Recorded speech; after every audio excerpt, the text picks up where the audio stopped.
Greetings, everyone. This is Dr. Colosimo, principal of Juan Diego Catholic High School. This is another edition of the weekly Juan Diego, and I'm joined today by our new Assistant Athletic Director, Mr. Robbie Jacobson. Welcome, Robbie. Good morning, Doctor. How you doing?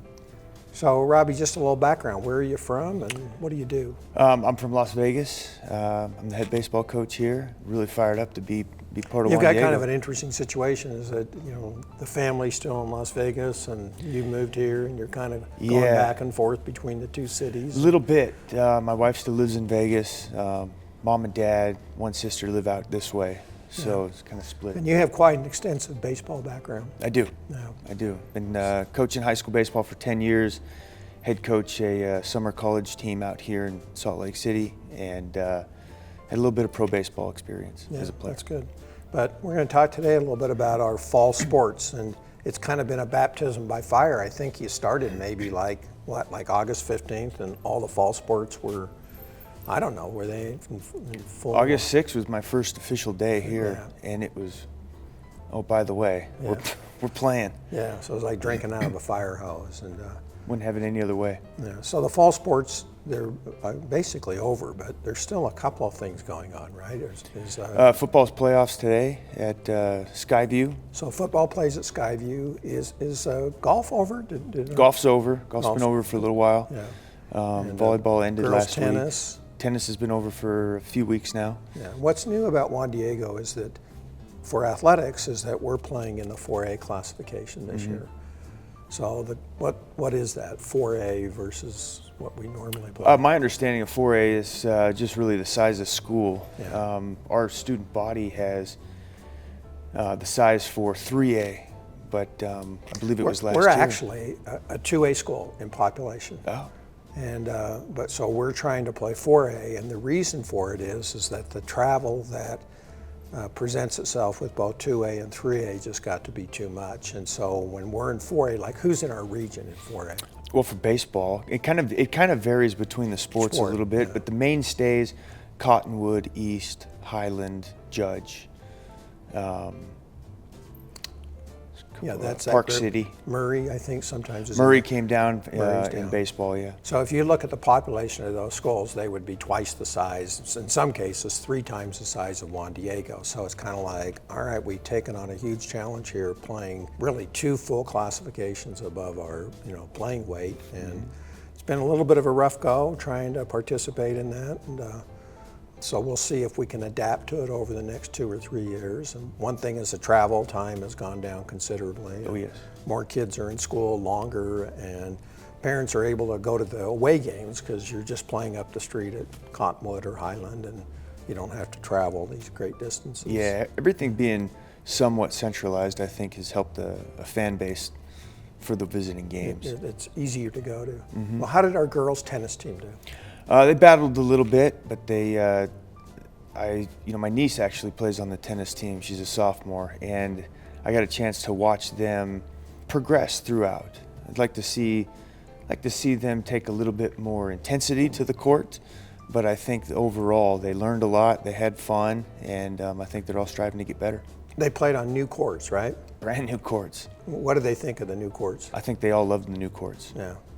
So we battled those courts. We had asphalt courts for 25 years, and it was kind of stupid. Every year we'd have to put in $20,000 or $30,000 to get rid of the cracks, and it never actually got rid of the cracks. So last year we finally bit the dust, and we have this really unique technology. Do you know about that technology? I'm not sure about the technology. So it's tension steel. Like, it's the same technology that they use for airport runways, but that block of concrete moves as a unit, and it's not supposed to crack for 100 years. I mean, we'll see it when I believe it, but the entire piece is laid with these tension steel poles that sit inside of the concrete, and it's literally one piece of concrete, so that as you have a freeze and thaw cycle, the concrete moves this way and moves this way, it doesn't move that way, and the idea of it is that it won't crack.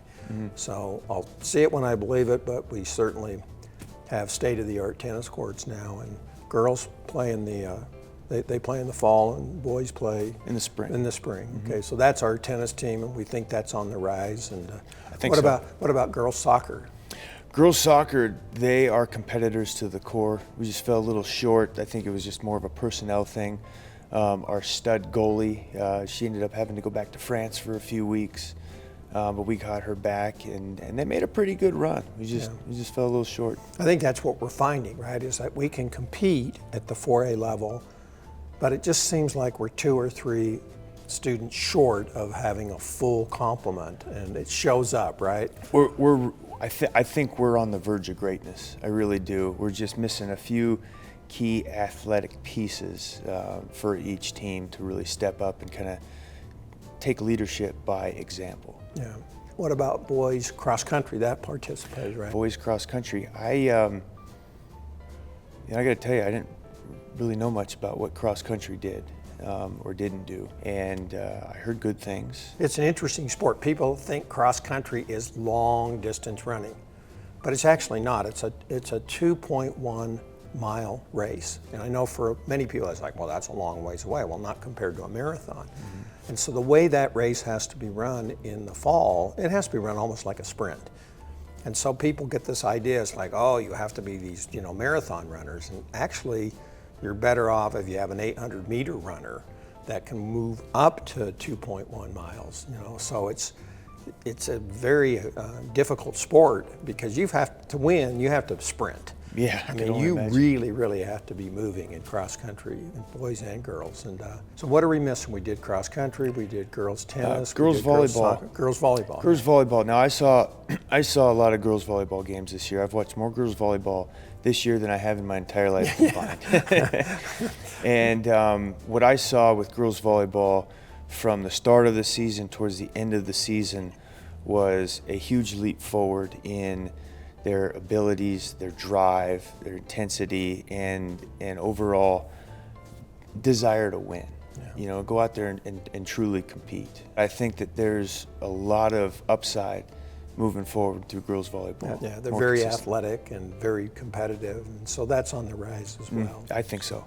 And then boys football plays in the first round of the playoffs today at Skyview. Correct. Right, so that continues a streak of playoff appearances at Juan Diego that's over, it's nearly 25 years old. That's impressive. We've never missed a playoff game in the entire time we participated. But there again, we ended up being light with students, and particularly our junior and senior class, but our sophomore class is good, and our freshman class. The future is bright. From everything that I've seen and all the conversations I've had with Coach Larson, the future is very bright for Juan Diego football. Yeah.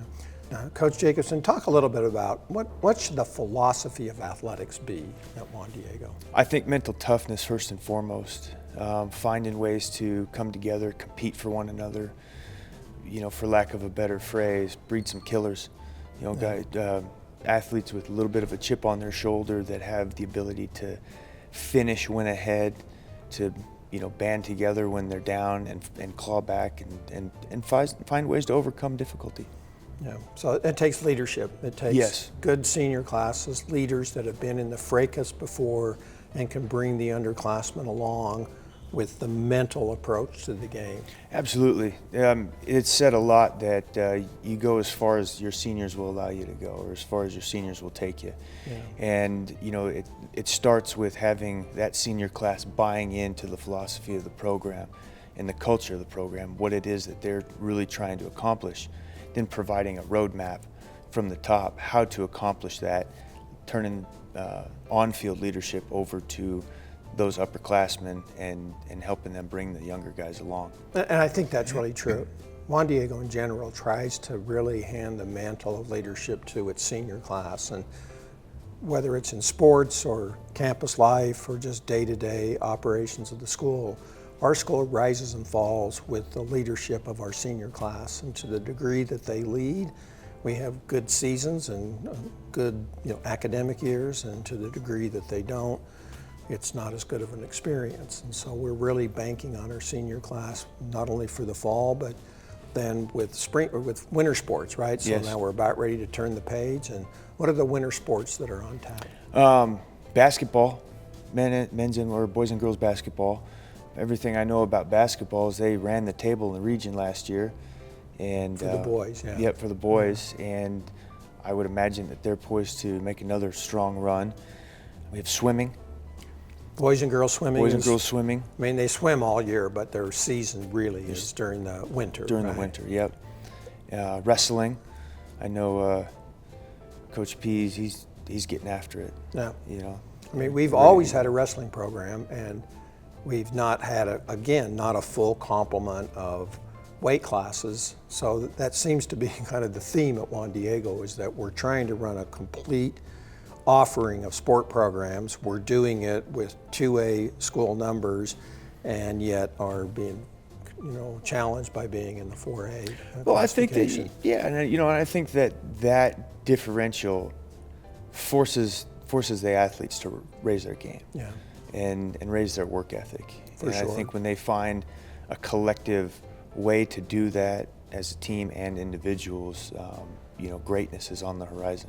I think that's right. I think competition brings out the best in all of us, and we're being challenged this year by being in that classification, but I think our students will grow toward and acclimate toward that kind of competitive level, and it might take us a year or so, but I think we'll eventually just be there side by side with all of those larger schools. It would help if we had larger enrollment. We're working on that, but in the meantime, one of the nice features at Juan Diego is there's a high level of participation. Our students participate a lot whereas big schools, you have one sport and that's pretty much it. In our school, we're trying to get students to play across multiple sports. One, because we need to fill teams, but it ends up really helping their overall growth and development when they're multi-sport athletes. I think so. Really at the end of the day, in my view, what we're doing here from freshman to senior year is, working to build quality adults that can go out into the world and compete in life. And I think that starts with having a great work ethic in and out of the classroom, on the field or on the court, and that translate into life, because you got to compete out in the real world. Right, and then discipline too. It takes a discipline as well. So those are the values of our athletic program. Well, Mr. Coach Jacobson, I appreciate you coming, and of course you've got baseball coming in the spring. Oh, we're coming, baby. Yeah, and you're going to be good, right? Yeah, we're coming. Right. Thank you, Coach Jacobson, and Thank that's you, our Doctor. weekly Juan Diego for this week. We'll see you next time.